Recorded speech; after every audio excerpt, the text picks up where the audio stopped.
Hello, welcome to the second part of the video about vitamin B12 and misunderstanding and confusion created by anti-vegan channels. In last part, I focused on posts and on claims by vegan phobic, and today I'm going to publish the second part, which was actually shot the same day as the last time, but this intro right now I am shooting another day, and today I will publish this second part, which is related to misinformation spread by Garland Farms, which focus on vitamin B12 quite much and spreading a lot of misinformation, and I will share one of his posts and one of our discussions, but I decided to record this additional intro a couple of days after I shot that whole speech, because in the meantime I checked some more diversified sources and I focused especially on contradictions around this vitamin. And also Vegan Phobic himself posted a link to his own video related to those contradictions, especially among vegan doctors. Let's remind, vitamin B12 is not one component, it's a group of components, valuable forms, and this is the first confusion, because we want to say biologically active, but in fact none of the forms you intake with your diet or a supplement is used the way you take it. So there is no form which is used the way you take it. There are 4 forms which are, let's call it, valuable for us, useful for us, and those 4 are methylcobalamin and adenosylcobalamin, which in fact are used in this form by our body, but it doesn't mean that when you take methylcobalamin you will use it as methylcobalamin. We will get to it soon.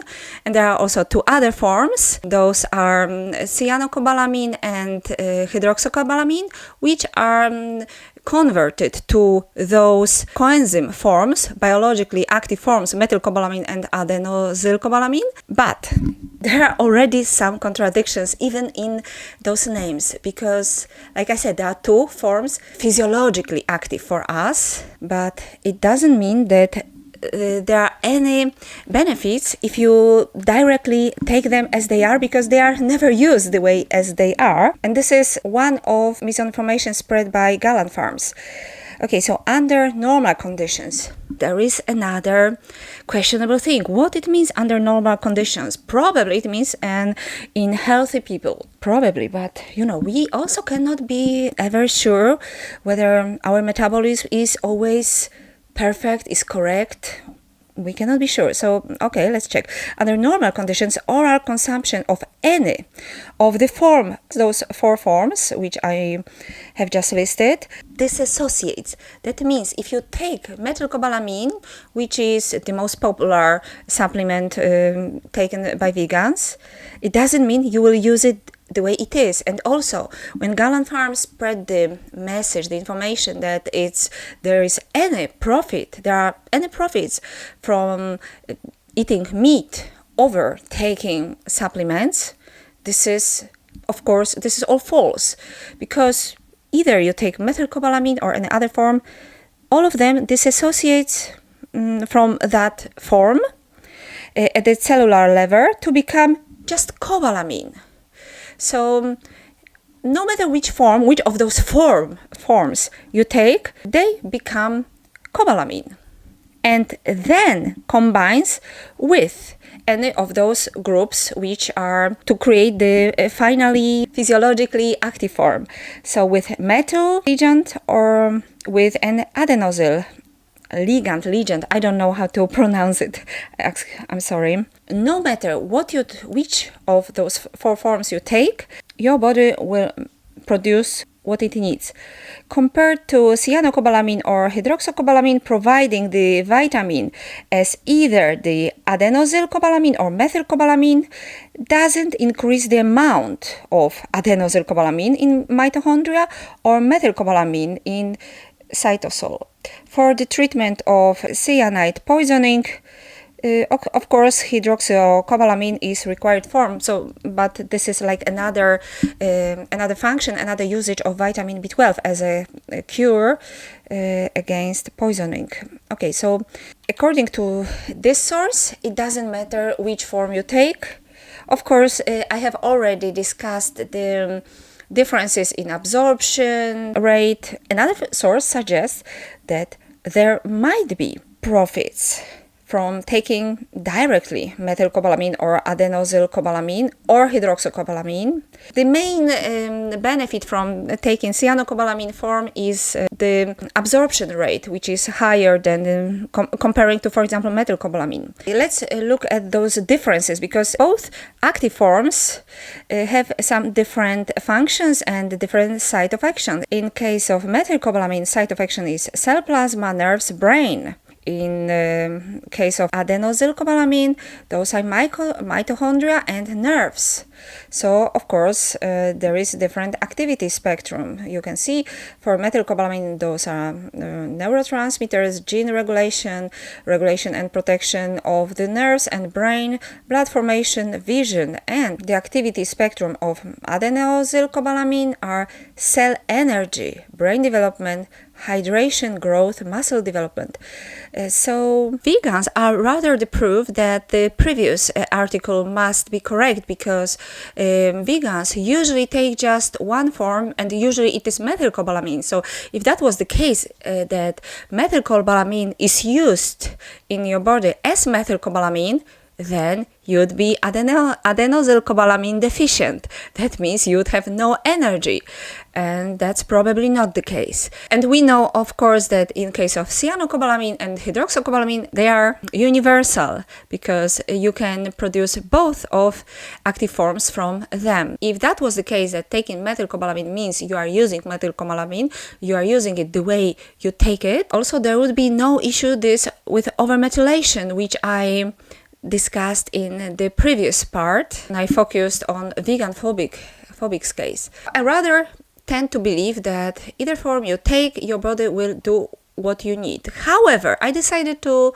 test it, and I have just ordered, because I already have at home methylcobalamin, which is very cheap, very popular, and you have get in high dosage, in small dosage, but usually even those smallest dosages are several fold higher than recommended daily allowance. So it's like never too little. Yet I have this, and also I have cyanocobalamin. Yet I decided, and I have just ordered also hydroxycobalamin and adenosylcobalamin. If my body was to use adenosylcobalamin the way it is, then probably I should experience some increase of energy. Therefore, I decided to test it on myself and on my son. So we will be taking for 1 month every day those two forms, hydroxycobalamin, which has another profit. It stays in the body longer, so it has the highest rate of storage. So yeah, it is a profitable form. And this most interesting for me, adenosylcobalamin, which is actually the most expensive form, but not too expensive, you know? It's like $20 for approximately 2 months. Is it very expensive? I don't think so. So we will check it. So if about price, of course, the cheapest is cyanocobalamin. Then methylcobalamin is also very, very cheap. It's like $2 for even a couple of months. So I think it's very cheap. And then hydroxycobalamin is number 3, and adenosylcobalamin is the most expensive. And also is very unstable. Both active forms like methylcobalamin and adenosylcobalamin are famous for being unstable, so not fully reliable. Therefore, it's better than to take also those more stable forms, which are, according to Garland Farms, are inactive. Yes, they are inactive the way they are. They become active in our body, but it happens exactly the same to those theoretically active forms, because they also lose those methyl and adenosyl groups and then are formed again. One more contradiction I wanted to discuss. This is the recommended dosage and absorption.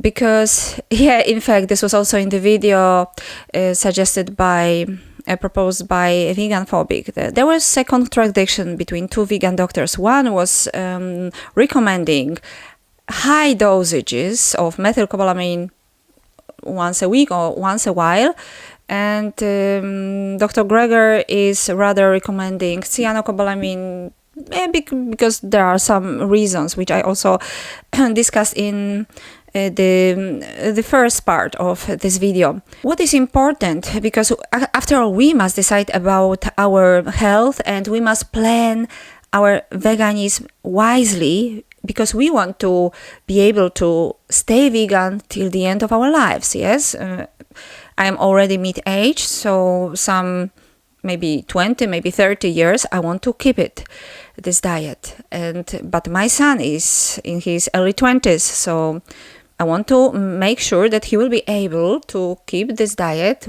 for next, I don't know, maybe 50 years, who knows. Therefore, we must really make some wise decision and conscious decisions. Also, regarding dosing vitamin B12.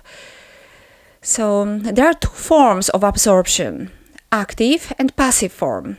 Active form is considered the main form. You are absorbing vitamin B12 when vitamin B12 in any of those forms is bind to intrinsic factor, Castle factor, but the amount of the vitamin you are able to absorb within a couple of hours, let's call it in one meal, once, is a very small amount, is less than recommended daily dosage. It's, according to one source, it's 1.5 microgram. According to another form, is up to 2 micrograms, but the daily dosage is 2.5 micrograms. That means that it might be the case that many vegans can be vitamin B12 deficient, because if they take once a while, once a week, once in 2 weeks vitamin B12, and in one meal they can absorb only very small amount, actually less than recommended daily allowance, they might be deficient. There is also another way of absorption. It's called passive absorption. It's in intestines, but this is then a very small amount of it. It's like 1% of the whole amount you are intaking. Therefore, one of the doctors recommended high dosages once a while, because if you absorb even 1%, but from 100 or 1,000, no, 100 is not enough, but from, for example, 1,000 micrograms, then you won't be deficient. But I'm afraid nobody's doing this, because those most popular dosages of vitamin B12, for example, as methylcobalamin, they are usually 50 micrograms or 100 micrograms. That means that through your active absorption, you will absorb only a little bit, like almost less than daily dosage, then a little bit more via passive absorption. But then you must really take it every day. So I am afraid that the vegans who don't take vitamin B12 every day can be deficient. So that means that absolutely the best solution for a vegan is to take small dosages of vitamin B12, but every day. Because in either case, you won't absorb more than 2 micrograms in one meal. So the best would be to take supplement, small dosage supplement every day, and additionally in other meals, for example in the morning or evening, additionally take also some fortified plant-based milk or any other fortified kinds of food. In my country actually only plant-based milk are being fortified, so we have no other choice, but in other countries I know that you have more vegan dishes available, and probably more of them are fortified. So I think this would be the best solution. And like I said, I decided to mix all those forms, but as a test, within upcoming 1 month, we will test, me and my son, whether taking adenosylcobalamin does make any change for us, whether our energy level increases or not. I will let you know. Okay, now let's go to the video about Garland Farms message and his whole misinformation about vitamin B12. As a supplement, either from meat, which is also supplement because animals are supplemented with vitamin B12 either by injections or in the form of fortified food. Very seldom. Those are natural processes in ruminants, but also grass-fed cows also have a problem of vitamin B12 deficiency because of due to the soil, which is deficient in cobalt. So also they are supplemented with vitamin B12. It's a rather rare case that you will get it like fully natural, but even those fully natural forms in meat are as natural as supplements, because in both cases those are products of bacteria's fermentation. There is only one plant source of vitamin B12, and that is water lentils. Supplements of this will become popular soon because it has been discovered quite recently. This is what was my claim, that every vitamin B12 is obviously vegan because it's either the product of bacteria fermentation.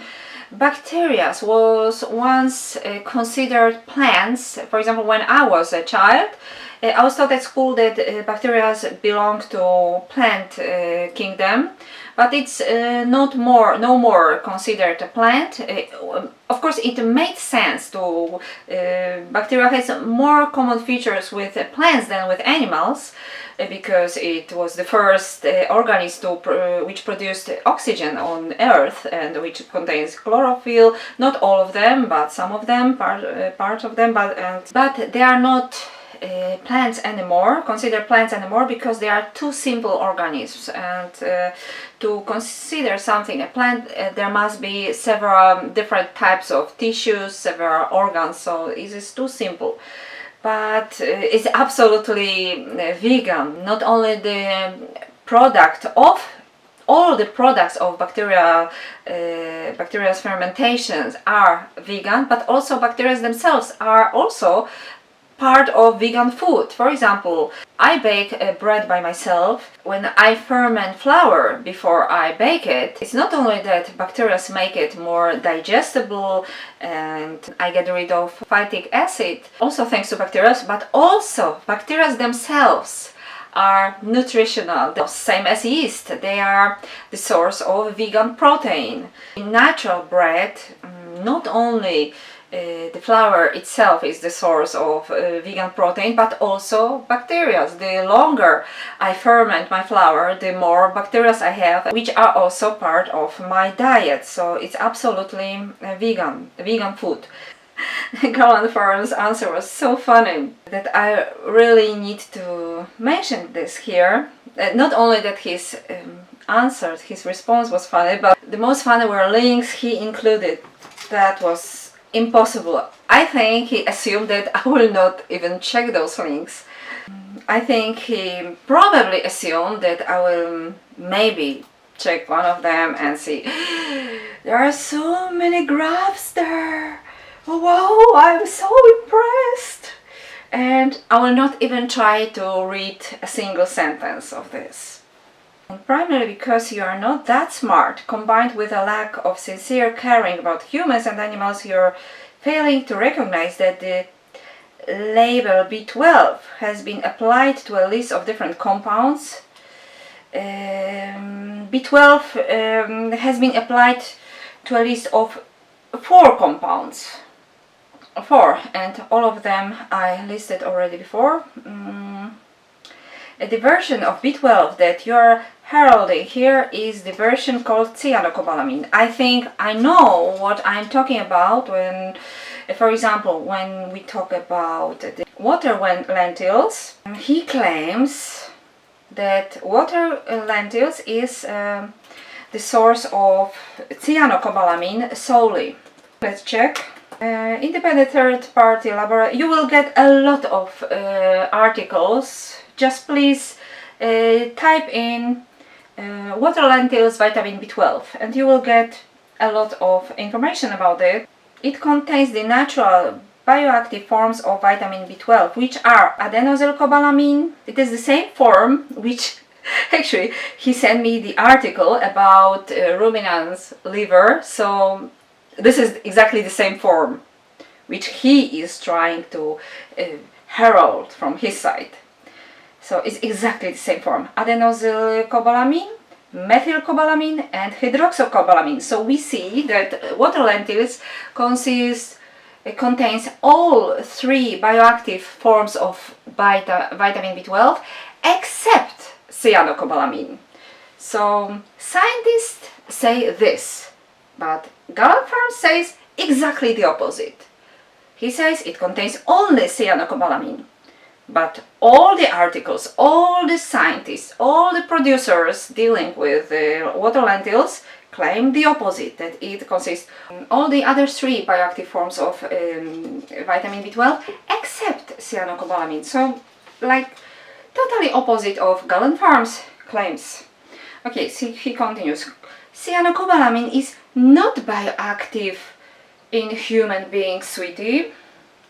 It's again in the opposition to all research available. Major difference between methylcobalamin and cyanocobalamin is the way they are absorbed and retained within your body. Some studies suggest that your body may absorb cyanocobalamin slightly better than methylcobalamin. In fact, one study found that people's bodies absorbed about 49 of 1 microgram dose of cyanocobalamin compared to 44 of the same dose of methylcobalamin. Another study comparing the two forms reported that about 3 times as much cyanocobalamin as was excreted through urine indicated that methylcobalamin may be retained better within your body. However, some research suggests that the difference in bioavailability between the two forms may be insignificant and that absorption could be influenced by factors such as age and genetics. He's writing, however, ruminant animals very efficiently convert the non-bioactive form cyanocobalamin, same as human, into bioactive form methylcobalamin. And this is funny. The link he inserted is comprehensive and quantitative profiling of B vitamin and related compounds in the mammalian liver. It's a very long article with graphs and a lot of biochemistry, which probably was supposed to impress me. Probably he expected me just to get impressed and not read a single sentence. It's about metabolites in ruminant's body. Why should I be so much interested? I don't consider somebody's liver to be my food. So is your liver a food for me? Should I ask you how much vitamins you have in your liver or iron? No. And but not only this. Conclusions are the abundance of adenosylcobalamin relative to methylcobalamin is more than twofold. B12 is preferably stored in this form in the liver of ruminants. So the only conclusion of this article is that vitamin B12 or the liver is present mainly in adenosylcobalamin form. So exactly the same form which is present in water lentils, and there is a smaller number of methylcobalamin, same as water lentils. And what he proved? Exactly nothing. This was not any comparison of diets, it is just about metabolism of animal bodies, so has nothing to do with our topic. So he's writing there, in fact, the B12 that you are unwisely banking on is actually called pseudovitamin B12. This is not true because there are other forms, so-called analogues of vitamin B12. And yes, this is right that those analog forms of vitamin B12 are useless in humans, but those are completely different forms. Those are forms, for example, found in spirulina. And then this next link is attaching is about those forms, like for example in spirulina. But my God, who told him that vegans rely on spirulina as a source of vitamin B12? Nobody will ever sell you spirulina as a vitamin B12 supplement. Like I said, usually methylcobalamin is the major supplement of vitamin B12 all vegans are taking. Cyanocobalamin is probably number 2 popular, and some are buying also hydroxycobalamin. Again, get this through your idiotic brain. Methylcobalamin is the form of B12 required by humans. In fact, in the niche population in super healthy people, less than 10% of non-bioactive form cyanocobalamin can be converted into bioactive form methylcobalamin. In the majority of the population, including all infants and the elderly, the conversion rate of cyanocobalamin into methylcobalamin is less than 1%.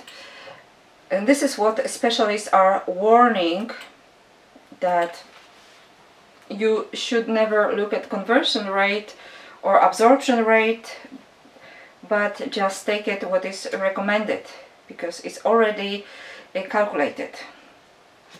The next 2 links he pasted here is incredible, because the last link, yes, is research from 30 years ago, from 1991. Maternal vegan diet causing a serious infantile neurological disorder due to vitamin B12 deficiency. And I believe that it was possible that 30 years ago vegans could have neglected supplementing vitamin B12. There was no internet. I think the first computer I had, I don't remember exactly, but maybe it was 20 years ago. I don't remember exactly, but not 30 years ago. So it is possible that 30 years ago the information was not so well distributed, and of course not, there was no internet, so, and even veganism was not that popular. I think that there was already the information that supplementing vitamin B12 is essential if you go vegan. I believe there was such an information, but I can also imagine that this information was maybe not equally spread. Maybe it was dependent how well informed or uninformed you were. So I can believe that 30 years ago vegans could have had some problems with deficiencies. It's possible. But nowadays, no, I think somebody must either deliberately neglect supplementing, like for example in case of vegan phobic, who admits openly that he didn't supplement properly. There are also unfortunately some channels spreading misinformation that it isn't necessary, but then we know that they are obviously in contradiction with up-to-date knowledge. So it's up to you whether you want to follow conspiracy theories or you just or you respect the common knowledge. Alright, so I think this article means nothing, because yeah, this is article from 30 years ago, and okay, but the long link you see, this is something which is horror, because he's sending me link to the book of I don't know whom. The name is Angpoon Liat, sounds Asian. I have no idea who this person is. There is no doctor, not any title, so we don't know who this person is. And I can tell you, I don't know about English internet, but in Poland, every successful YouTuber, every idiot is releasing his own book or several books once he starts being popular. So I have no idea. The fact that this person has the book means nothing to me. Moreover, okay, what this person is writing: by vitamin B12 in foods like tempeh come in form called cyanocobalamin, we never consider tempeh as a source of vitamin B12. Let's start from this. The best source of vitamin B12 are shellfish and liver, but we will focus only on food and we won't consider somebody's body. But look what is next. Cholesterol is needed for healthy functioning of the brain and nervous system. Is also found in animal foods. Oh my god! So how dared he send me such a shit? After already having conversations with me about cholesterol, and we already discussed this issue that cholesterol doesn't cross blood-brain barrier, so dietary cholesterol has no effect on brain cholesterol. So, and he knows it. We already discussed this issue.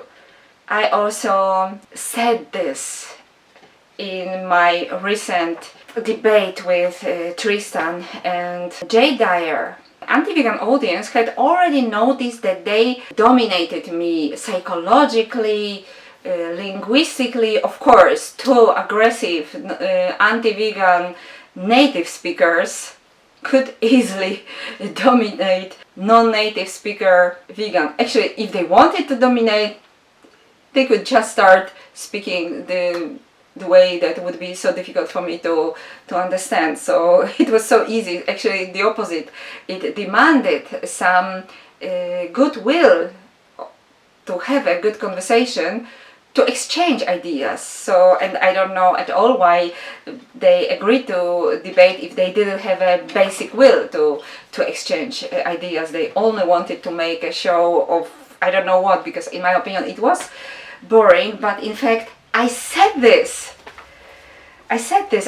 because there was some exchange about cholesterol. So you have no alibi that you didn't know that cholesterol doesn't cross blood-brain barrier, that you have never heard about it, because I said it in this debate. We had talked directly about it, and he dares sending me such a rubbish. Maybe he didn't even look at it, maybe he just automatically sent those idiotic links to everybody, and maybe he hoped I would never open those links. I would just look, oh my god, there are so many links, so he must be right. And so I don't know what he thought, but let's read this rubbish a little bit more, because it's so idiotic that it's funny.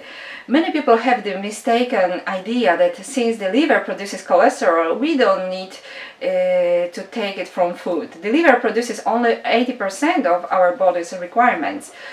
So how possible that also even vegans have too high cholesterol, and there are no vegans, healthy vegans, who have low cholesterol? How possible? We still need to eat the remaining 20%. For what? My son has recently tested his cholesterol level. I have published them. You can see it. And he has his cholesterol level at the highest borders of norms. So he doesn't want anymore. And actually, after quitting meat, his cholesterol level dropped only a little bit. So now it's in good norms. Before it was slightly too high.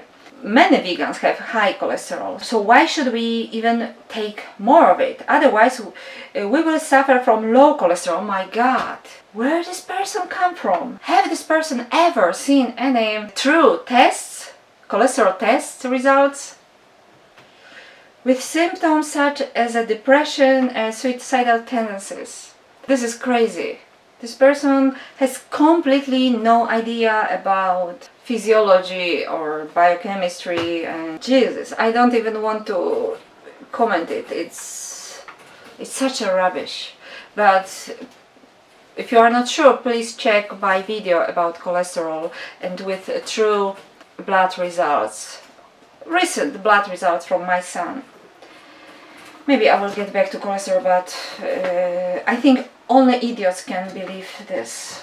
So, and he dares to send me such a link after already we have exchanged some information about cholesterol, after we already talked about it, and even when he noticed that I know about blood-brain barrier, he said, oh, you know too much about physiology, you start being dangerous. And now they're sending me this. Okay, so I think that's enough for today. I get back with new topics soon. Please follow me, support my work with your sub, with your comment, with your like. Thank you very much and see you soon. Bye.